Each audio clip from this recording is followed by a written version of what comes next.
السلام علیکم۔ آپ دیکھ رہے ہیں کے M B T V international. ناظرین، ہم دنیا سے گھوم کر آپ کے لیے تازی خبریں لے کر آتے ہیں۔ آج ہم آپ کے ساتھ پاکستان ضلع جنگ کے گرد و نواح کی خبریں ہیں۔ گرد و نواح میں امت مسلمہ کے ٹھیکیدار سرکاری مسلمانوں نے بہت ہی ظلم اور انتہا اور دھمکیوں کے جو ڈھیر لگانے کی کوشش کر رہے ہیں، اور بار بار اللہ تعالیٰ کی لاٹھی کو پکارنے کی کوشش کر رہے ہیں۔ جناب، روا میں مسلم کالونی میں کانفرنس کی گئی، جس میں احمدیوں کو بہت زیادہ دھمکیاں دی گئیں اور جان و مال کی جو ہے وہ دھمکیاں نہیں دی گئیں کہ ہم یہ کر دیں گے، وہ کر دیں گے۔ پہلے آپ لوگوں نے کون سی کمیاں کی تھی جو اب آپ کی وہ دھمکیاں جو ہیں اور ہم لوگوں کو ڈرانے کے لیے جو آپ لوگ پراپوگنڈے کر رہے ہو؟ سوچئے ذرا، یہ اتنے بڑے بڑے پریزیڈنٹ جو دنیا سے رخصت ہو گئے دھمکیاں دیتے ہوئے، اور احمدیت کو جو ہے ختم کرتے کرتے ان کی اپنی نسلیں جو ہیں وہ ختم ہو گئی دنیا سے۔ آج انہیں ذلت اور رسوائی سے یاد کیا جاتا ہے پاکستان میں۔ اس لیے میں آپ لوگوں سے کہتا ہوں کہ آنکھیں کھولیں اور اپنا جو ہے اس کو مائنڈ سیٹ اس کو چینج کریں، ورنہ وہ دن دور نہیں جب آپ کی بھی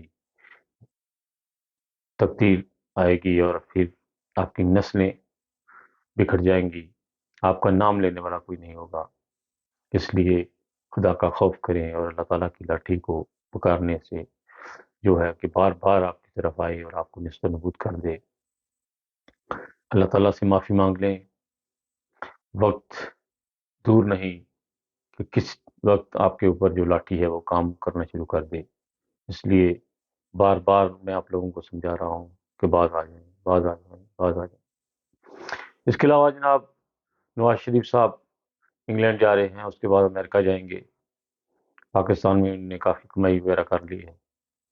اس کے علاوہ جناب، ان کی بیٹی بھی بعد میں آئیں گی انگلینڈ کا جو ہے وہ سیر کرنے کے لیے۔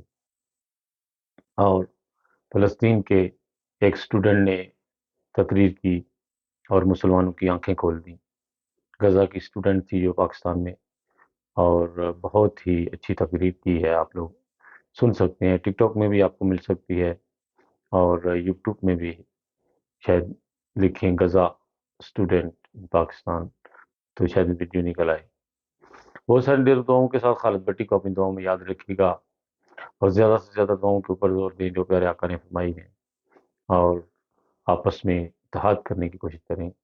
بہت سارے ایسے گروپ بن رہے ہیں ٹک ٹاک میں بھی جن کو شیئر کرنا مناسب نہیں ہے، لیکن آپ لوگ سمجھدار ہیں۔